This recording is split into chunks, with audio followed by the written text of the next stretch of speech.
O Salmo 37, o versículo 23, o verso 24 e o verso 25, diz que os passos de homem bom são confirmados pelo Senhor. Ele deleita-se em seus caminhos, ainda que caia, não ficará prostrado, porque o Senhor sustém com sua destra. Eu fui moço e agora sou velho, porém nunca vi um justo desamparado e nenhum da sua descendência mendigar o pão. Quero com essas palavras saudar você, meu irmão, com a doce e gloriosa paz que é na pessoa bendita de nosso amado Senhor e Salvador Jesus Cristo. Espero que esse canal tenha sido um canal de bênção para você. Você que está inscrito nesse canal, assista essas mensagens, compartilhe. Que Deus possa abençoar grandemente a sua vida. A ideia deste canal é pregar o Evangelho de Jesus Cristo. Através deste canal poder povoar o céu com a mensagem de salvação, com a mensagem de perdão. Já estou com a minha Bíblia aberta aqui no livro do Evangelho de Jesus Cristo, segundo escreveu o nosso irmão Marcos, no capítulo 1, no versículo 15. Apenas um versículo para a nossa meditação e regra de fé, diz assim a palavra de Deus. Marcos 1, verso 15. E dizendo: o tempo está cumprido, o reino de Deus está próximo, arrependei-vos e crede no Evangelho. Só nesse versículo aqui a gente poderia pregar, a princípio, 4 mensagens de 50 minutos a 1 hora, né? Quando Jesus disse: o tempo está cumprido, podemos pregar sobre o tempo, né? Salomão fala em Eclesiastes 3 que há tempo para todo o propósito debaixo do céu.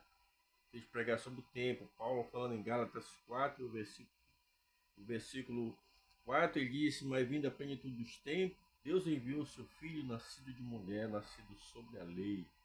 Ele fala sobre o tempo, né? O tempo está cumprido. A segunda mensagem que poderíamos falar sobre o reino de Deus está próximo. Esse reino de Deus, que Jesus está ali para iniciar uma nova era, uma nova época, para implantar o reino de Deus na terra. Podemos falar sobre o reino de Deus numa segunda mensagem. Podemos falar também sobre a terceira mensagem, arrependei-vos. Né? Arrependei-vos quer dizer mudar de parecer.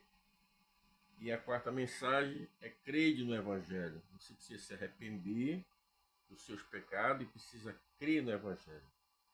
Se eu perguntasse para você qual é a maior mensagem, uma certa feita, um doutor da lei perguntou para Jesus qual é o grande mandamento. Jesus falou sobre os 12 grandes mandamentos. E se eu dissesse qual é a grande mensagem, qual é o efeito de uma grande mensagem, qual seria a grande mensagem? Em primeiro lugar, tem que ser cristocêntrica. Cristo tem que ser o centro da nossa mensagem. Mas a palavra-chave, a palavra poderosa, eu sempre digo, eu não sou um grande pregador, mas qualquer pessoa que subir no altar e disser que só Jesus Cristo salva, só Jesus Cristo cura, e só Jesus Cristo batiza com o Espírito Santo, esta é a maior mensagem que pode se pregar. Não importa se a pessoa é leigo, ele só sabe falar essas palavras. Ele está pregando, no meu entender, a maior mensagem. Esta é uma mensagem totalmente cristocêntrica. Porque só Jesus Cristo salva. A religião não salva, a política não salva, a filosofia não salva, o homem não salva, a não ser Cristo, Jesus. Ele mesmo disse em São João 14, o verso 6, né? Eu sou o caminho, a verdade e a vida, e ninguém vem ao Pai a não ser por mim. Uma tradução, senão por mim. Então é só por meio de Jesus Cristo, não é por meio de Maria, não é por meio de José, por meio do Jorge, da Iemanjá, é por meio de Jesus Cristo. A salvação é por meio de Jesus Cristo. O amado, o nosso irmão Pedro falou essas palavras e quem narrou foi o nosso irmão Lucas, no capítulo 4 do livro de Atos, e o verso 12, né? E em nenhum outro há salvação, porque também debaixo do céu não há nenhum outro nome dado entre os homens pelo qual devamos ser salvos. Ou seja, Jesus Cristo. Paulo falando em 1 Timóteo, capítulo 2, versículo 5, ele diz que Jesus Cristo é o único mediador entre Deus e o homem. Jesus Cristo é o homem. Então a salvação é só por meio de Jesus Cristo. Quando você diz que só Jesus Cristo salva, é uma realidade. O segundo ponto importante dessas colocações, Só Jesus Cristo batiza com o Espírito Santo. Aparece o nosso irmão João Batista ali pregando a mensagem do arrependimento. As pessoas vinham no Jordão para serem batizados por João e faziam algumas perguntas. Perguntavam se ele era Elias, se era um dos profetas, se ele era o Cristo. Diz que ele confessou e não negou. Disse: eu não sou o Cristo. Eu sou a voz do que clama no deserto. Preparai o vosso caminho, direitai as vossas veredas. E as pessoas continuavam a perguntar e a conversar com João Batista. Ele disse: eu, na verdade, batizo com água para arrependimento dos pecados. Mas após mim vem um que é mais poderoso do que eu. Esse vos batizará com Espírito Santo e com fogo. Glória a Deus. É só Jesus quem salva, é só Jesus Cristo quem batiza, é com o Espírito Santo e com fogo. Nenhum ser angelical, nenhum homem, ninguém neste universo é capaz de fazer isto a não ser Jesus Cristo, né? Oh, glória a Deus. A gente fica feliz porque quando falamos de Jesus, a nossa alma se alegra, a nossa alma sente algo gostoso ao falar de Jesus. A gente vê que Jesus estava ali no ventre de Maria, recém a fazer uns 6 meses que o anjo do Senhor havia aparecido a Maria, e ela foi até a região ali das montanhas para se encontrar com Isabel. E quando a Maria saudou a Isabel, a Bíblia diz que a criancinha estremeceu dentro dela. João Batista estremeceu. A Maria falando, né? Imagine a unção que estava na vida de Maria, porque no seu ventre estava aqui um Salvador da humanidade. Que coisa linda isso aí. E só dela falar, a irmã Isabel já se encheu também do Espírito Santo de Deus.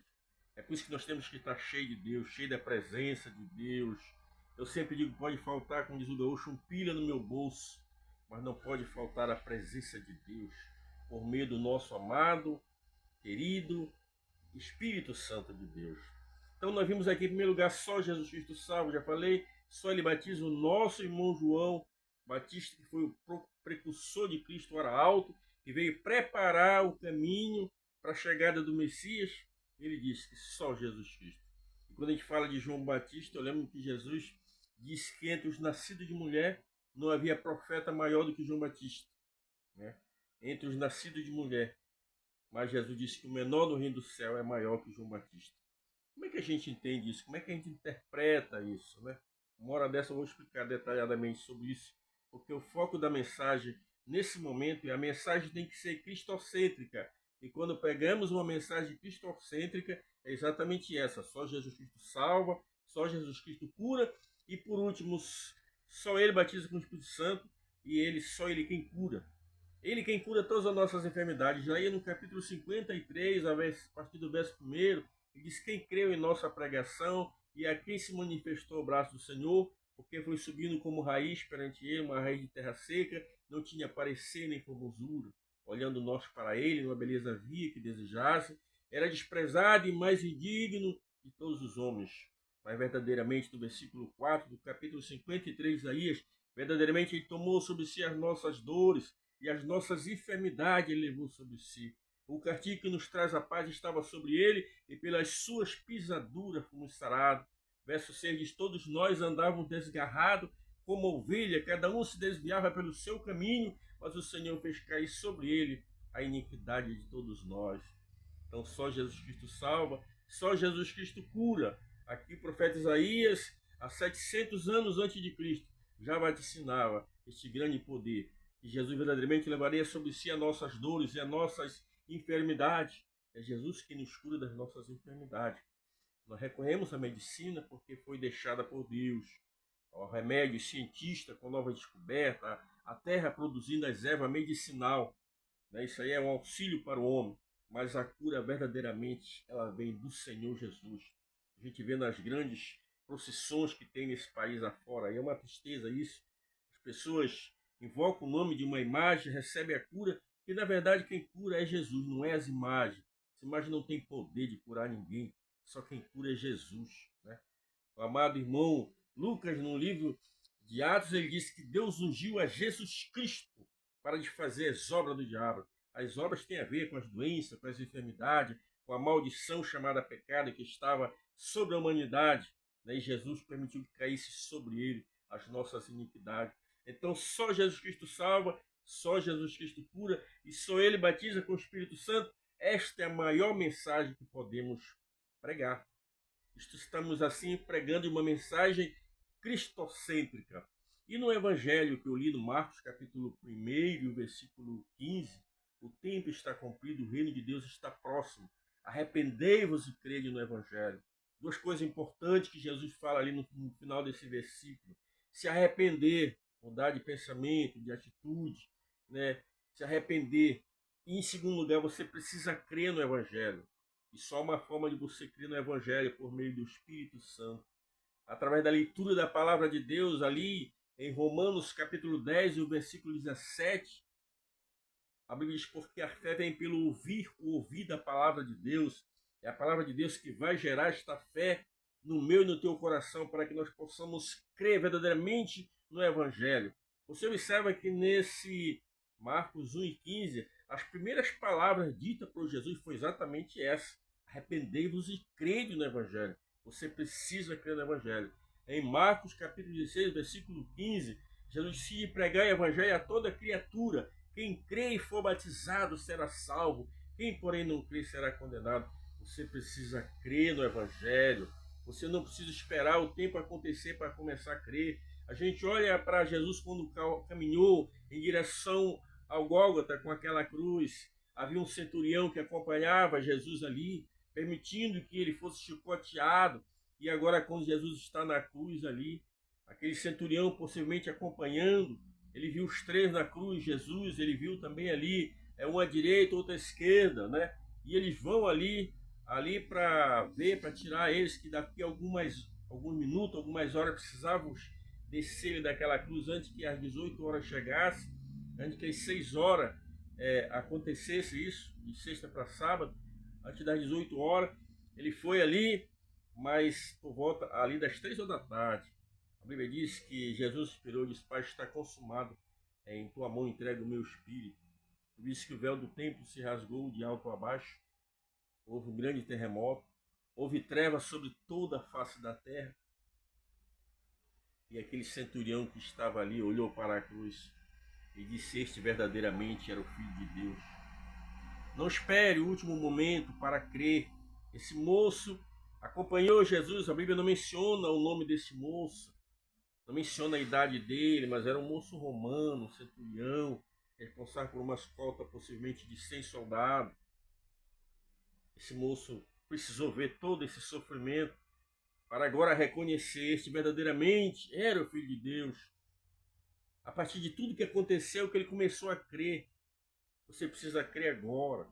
Não espere a doença chegar, não espere a morte chegar para crer. Jesus disse: arrependei-vos e crede no Evangelho. Você precisa crer no Evangelho. Precisa entregar a sua vida a Cristo. Se você, meu amigo que me acompanha nesse canal, é um simpatizante do Evangelho, mas ainda não tomou esta decisão de aceitar a Cristo, aceite Jesus como Senhor pessoal de sua vida. Ele diz: eis que eu estou à porta e bato, se alguém ouvir a minha voz, entrarei em sua casa, cearei com ele e ele comigo. Jesus está batendo no teu coração antes de tocar da última trombeta. Em breve Jesus virá. Hoje Jesus, meu amado amigo que me acompanha nesse canal, está como meu, como seu advogado. O amado irmão João, na sua carta, diz: filhinhos, não pequeis, mas se todavia vós pecades, nós temos um advogado junto do Pai, que é Jesus Cristo o justo. Ele é a propiciação não somente pelo nosso pecado, mas pelo do mundo inteiro. Jesus hoje é o meu advogado, Jesus é o seu advogado, mas um dia ele estará como juiz, no dia do grande trono branco, ele estará como juiz. Quem é que vai defender você nesta hora? Então você precisa crer no Evangelho enquanto você está vivo. Precisa crer no Evangelho enquanto esse coração está batendo. Se você ainda não entregou a sua vida a Cristo, entregue agora mesmo e depois procure uma igreja evangélica mais próxima da sua casa e venha se congregar. Há muito desigrejado no Brasil afora aí, mas a Bíblia diz, o escritor aos Hebreus nos alerta: não abandonando as congregações, as vossas congregações, como é costume de muitos. As pessoas estão abandonando as congregações. Não faça isso. Vá numa igreja, se converta, participe da Santa Ceia, seja um membro do corpo de Cristo. Que Deus nos abençoe e até a próxima mensagem.